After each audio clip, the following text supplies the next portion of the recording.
بسم اللہ الرحمن الرحیم۔ یہ ویڈیوز کی ایک سیریز ہے جس کا عنوان ہے مقدمۃ السلفیتی۔ یہ لگ بھگ 8 ویڈیوز پر مشتمل ہے اور انٹرنیٹ پر آسانی سے مل جاتی ہے۔ اس میں سلفی دعوتی منہج اور جو دیگر مسالک ہیں، مذاہب ہیں، دیگر مکاتب ہیں، ان کا اور سلفیوں کا فرق بڑے اچھے طریقے سے واضح کیا گیا ہے۔ تو جب ہم سلفی لفظ کہتے ہیں تو وہ اشعری ماتریدی کے مقابلے میں ہوتا ہے۔ جب ہم اہل السنہ والجماعہ کہتے ہیں تو وہ شیعہ کے مقابلے میں ہوتا ہے۔ تو سلفی لفظ اخوانی کے مقابلے میں بھی ہے، چنانچہ یہاں اصول الدعوہ السلفیہ میں التوحید، الاتباع، التزکیہ ہے، جو کہ اخوانی اصول الدعوہ سے تھوڑا مختلف ہے، کہ وہ توحید کا بھرپور اہتمام نہیں کرتے۔ اسی طرح محاور الاصلاح، یعنی اصلاح کے محور کون کون سے ہیں، سلفیوں کے نزدیک علم، عمل، دعوت ہے۔ بہت سارے غیر سلفی ایسے ہیں کہ جو علم پر محنت نہیں کرتے، محض تبلیغ پر محنت کرتے۔ بہت سارے غیر سلفی ایسے ہیں جو علم پر محنت کرتے ہیں، عمل پر نہیں کرتے۔ تو دین کے کسی ایک خاص واجب پر محنت کرنا یہ غیر سلفی طریقہ ہے۔ اسی طرح منہج اصلاح میں 4 مرحلے ہیں۔ پہلا مرحلہ دعوت تبلیغ، دوسرا مرحلہ بناء الشخصیہ یعنی تربیت، تیسرا مرحلہ ایجاد الطائفہ المؤمنہ یعنی ایک جماعت کی تشکیل جو دین کے شعبوں کو قائم کر کے دکھائے، اور پھر چوتھا مرحلہ مرحلۃ التمکین۔ یہ 4 مرحلے اس خوبصورت انداز میں بہت ساری روایتی تحریکوں، تنظیموں میں نظر نہیں آتے۔ تو یہ منہج سلفی کا ابتدائی تعارف جو ہے یہ پوری 8 ویڈیوز کی سیریز میں موجود ہے۔ اس کے بعد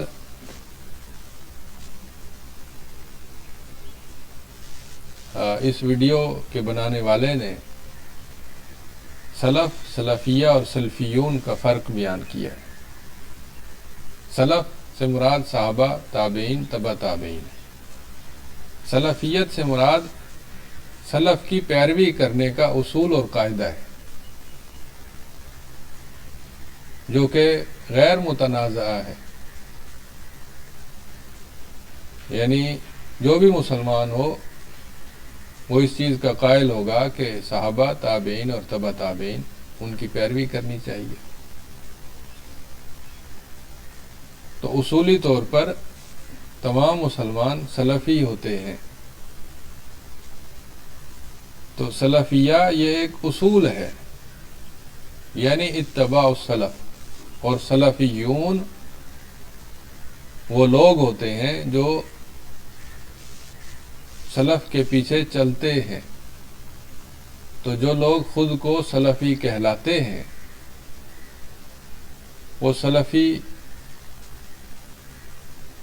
وہ اشخاص ہوں یا جماعتیں ہوں یا تحریکیں ہوں، وہ چونکہ انسان ہوتے ہیں، ان سے غلطی ممکن ہے، لیکن بذات خود سلفیت یعنی ایک اصول اور قاعدے کے طور پر یہ منہج، یہ اتباع، یہ معصوم ہے، یعنی اس میں غلطی کا امکان نہیں ہے، یہ تو عین اسلام ہے۔ تو سلفیہ اصول ہے اور سلفیون اشخاص ہیں، اشخاص سے غلطی ہو سکتی ہے، لیکن سلفی منہج میں کوئی غلطی نہیں۔ سلفی منہج ہر مسلمان کے لیے لازم ہے،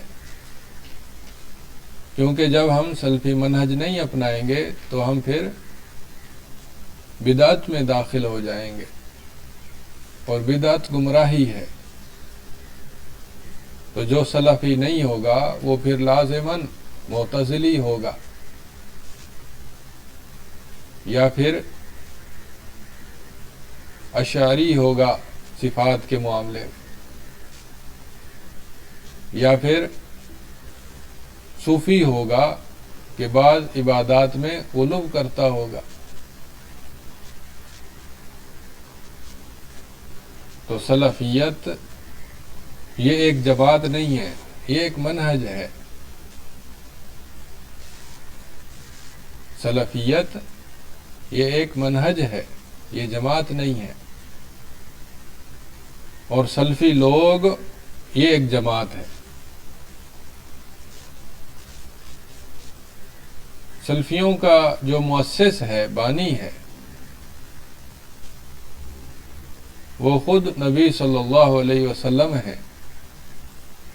یہ کہنا درست نہیں کہ سلفیوں کا بانی امام ابن تیمیہ ہے، یا امام محمد بن عبد الوہاب ہے، یا ناصر الدین البانی ہے۔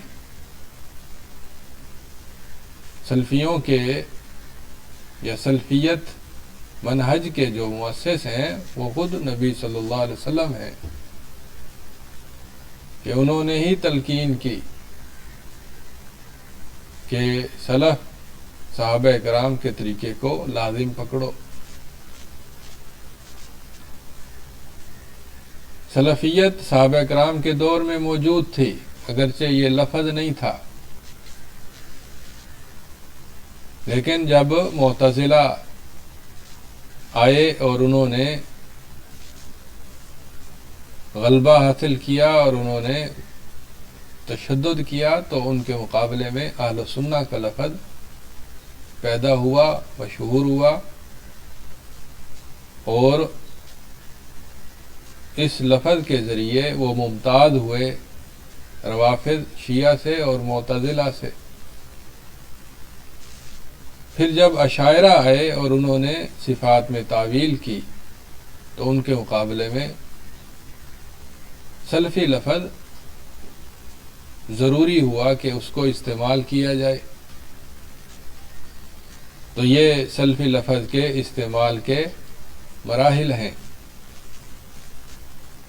اگر کوئی شخص یہ کہے کہ نئے نئے نام نہیں نکالنے چاہیے، تو ہم اسے کہیں گے کہ مہاجر لفظ بھی تو نیا نام تھا، انصار بھی نیا نام تھا۔ جب ہم کسی کو مصری، اسکندری، لاہوری، ملتانی کہتے ہیں تو یہ نام بھی تو جائز ہیں، اور جب کوئی خود کو شیعی، معتزلی، اشعری کہلاتا ہے تو پھر سلفی لفظ کیوں نہیں ہو سکتا؟ جب کوئی خود کو حنفی، شافعی کہلاتا ہے تو سلفی کہلانا بھی جائز ہے، ممکن ہے۔ شیخ الاسلام امام ابن تیمیہ، امام ذہبی اور لجنہ دائمہ،